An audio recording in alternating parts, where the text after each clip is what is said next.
ശ്ലോകം 2. തതോ നിരീക്ഷ്യാശരണേ വനാന്തരേ.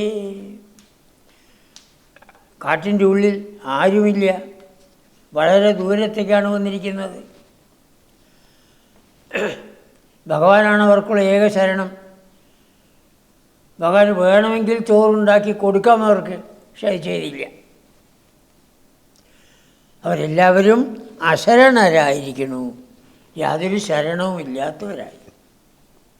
കിശോരലോകം ക്ഷുധിതം തൃഷാകുലം.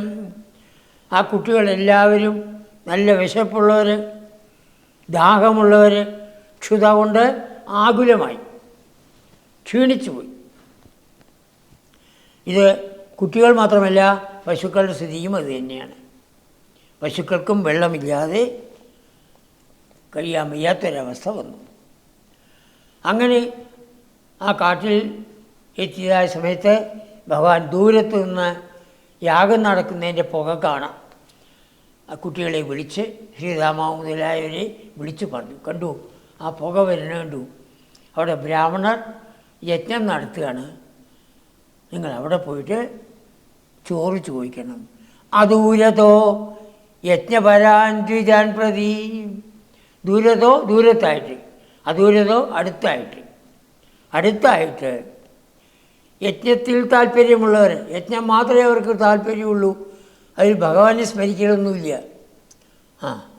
യജ്ഞം നടത്തണം, അതിൻ്റെ പ്രസാദം അനുഭവിക്കണം, അത്രയേ ഉള്ളൂ. യജ്ഞപരാൻ ദ്വിജാൻ പ്രതി. ആ യജ്ഞത്തിൽ തൽപരന്മാരായിരിക്കുന്ന ആ ബ്രാഹ്മണരുടെ സമീപത്തേക്ക് വ്യസർജയോ ദീദിവിയാചനായതാൻ. ദീദിവി ചോറ്.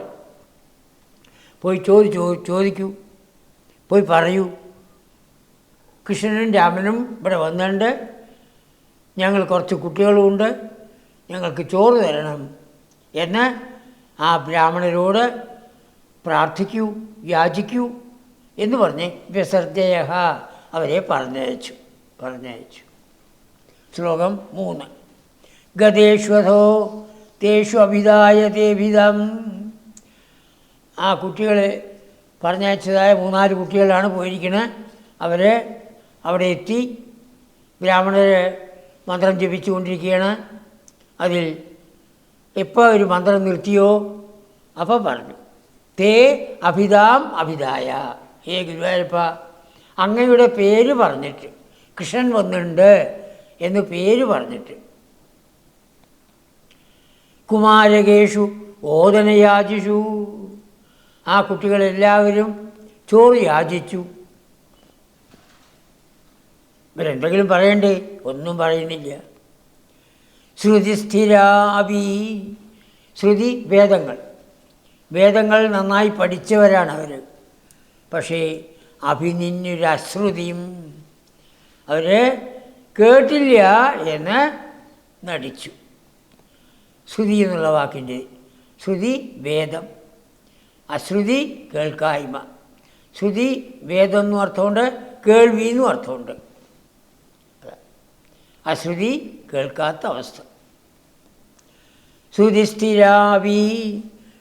വേദത്തിൽ ഉറച്ച ജ്ഞാനത്തോടു കൂടിയവരാണെങ്കിലും അവർ അശ്രുതിയും അഭിനിന്യുഹു.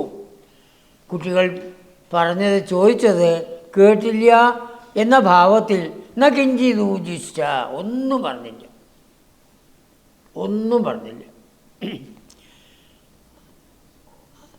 അവരാരാണ്? മഹീസുരോത്തമാഹ. ഭൂമിയിലെ ദേവന്മാരാണവർ. വെറും ദേവന്മാരല്ല, ഉത്തമന്മാരായ ദേവന്മാർ. മഹീസുരോത്തമാഹ. അവരാണ് മാർഗദർശികളാവേണ്ടത്, അവരാണ് മാതൃകകളാവേണ്ടത്. അവരെ അനുസരിച്ചാണ് നമ്മൾ മുന്നോട്ട് പോകേണ്ടത്, നമ്മൾ ജീവിക്കേണ്ടത്.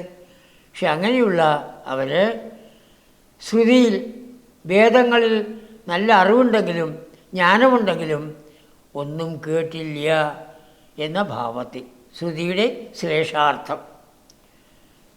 ശ്രുതിക്ക് വേദം എന്നുള്ളതുകൊണ്ട് കേൾവി എന്നുള്ള അർത്ഥമുണ്ട്.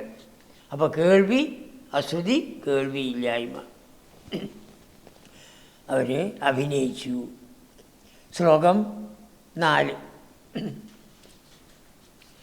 അനാദരാൽ ഖിന്നധിയോ ഹി ബാലകാ. ആ പോയ കുട്ടികൾ ഇവർ ചോദിച്ചിട്ടും ഒന്നും പറയുന്നില്ല. അപ്പോൾ തങ്ങളെ അനാദരിച്ചു. അവർ വ്യക്തമായിട്ട് പറയുകയാണ്, നിങ്ങളുടെ പൂജാദികളെല്ലാം കഴിഞ്ഞില്ലേ, അപ്പം ഞങ്ങൾക്ക് ചോറ് തരുന്നതിനോട് വിരോധമില്ലല്ലോ എന്നും കൂടിയൊക്കെ അവരോട് പറഞ്ഞു. പക്ഷെ അതൊന്നും അവർ കേട്ടതായിട്ട് നടിച്ചില്ല. അനാദരാൽ, കുട്ടികളെ അനാദരിച്ചതുപോലെ അത് കുട്ടികളുടെ മനസ്സിൽ തട്ടി. ഖിന്നധിയ, ദുഃഖിതരായ ബുദ്ധിയോടുകൂടിയവരായി ആ കുട്ടികൾ. സമായയുഹു, തിരിച്ചു വന്നു, ഭഗവാന്റെ അടുത്തേക്ക് വന്നു. ഭഗവാൻ അറിയാം അതാണ് സംഭവിക്കുക എന്നറിയാം. ഭഗവാൻ അവരോട് പറഞ്ഞു, നിങ്ങൾ ദുഃഖിക്കണ്ട. യുക്തമിതം ഹി യജ്വസു, ഈ യാഗം ചെയ്യുന്ന ബ്രാഹ്മണർക്ക് യോജിച്ചതാണിത്. അതാണ്. അപ്പോൾ അവർ ഈ വിധത്തിൽ ചെയ്തതിൽ നിങ്ങൾ ദുഃഖിക്കേണ്ട ആവശ്യമില്ല. എന്താ അത്? ചിരാത് അഭക്താഹ, അവർ അഭക്തന്മാരാണ്, ഭക്തിയില്ലാത്തവരാണ്. തേ മഹീസുരാഹ കഥം ഹി ഭക്തം, അവരെങ്ങനെ ഭക്തം ചോറ് നിങ്ങൾക്ക് തരിക? ഭക്തം എന്നുള്ളതിൻ്റെ ശ്രേഷ്ഠാർത്ഥം. അഭക്തന്മാർ, ചോറില്ലാത്തവർ എന്നും ഒരർത്ഥമുണ്ട്. ഭക്തിയില്ലാത്തവർ, ചോറില്ലാത്തവർ, അവരെങ്ങനെ ഭക്തം ചോറ് നിങ്ങൾക്ക് തരും? തൈഹി സമർപ്യതേ, അവരാൽ സമർപ്പിക്കപ്പെടുക ഉണ്ടാവില്ല. അപ്പോൾ നമുക്കുള്ള ഒരു ഉപദേശമാണത്. ഏതൊരു കാര്യവും ഭക്തിയോടുകൂടി ചെയ്യണം. അപ്പം മാത്രമേ ആ കർമ്മം ശ്രേഷ്ഠമായി തീരുന്നുള്ളൂ. ആ ഭക്തിയുടെ ലക്ഷണമാണ് കർമ്മത്തിനെ ഭഗവാന് സമർപ്പിക്കുക എന്നുള്ളത്. എല്ലാ കർമ്മങ്ങളും, നമ്മുടെ ദൈനംദിന കർമ്മങ്ങളും സമർപ്പിക്കണം. രാവിലത്തെ കുളി തൊട്ട് എന്തെല്ലാം കർമ്മങ്ങൾ നമ്മുടെ ജീവിതത്തിലുണ്ടോ സകല കർമ്മങ്ങളും സമർപ്പിക്കണം. എന്തുകൊണ്ട്? ആ കർമ്മങ്ങൾ ചെയ്യാനുള്ള ശക്തി ഭഗവാനെ തരുന്നത്. ഇല്ലെങ്കിൽ നമുക്ക് ആ കർമ്മം ചെയ്യാനോ ഈ ലോകത്തിൽ സഞ്ചരിക്കാനോ ഒന്നും സാധ്യമാവില്ല.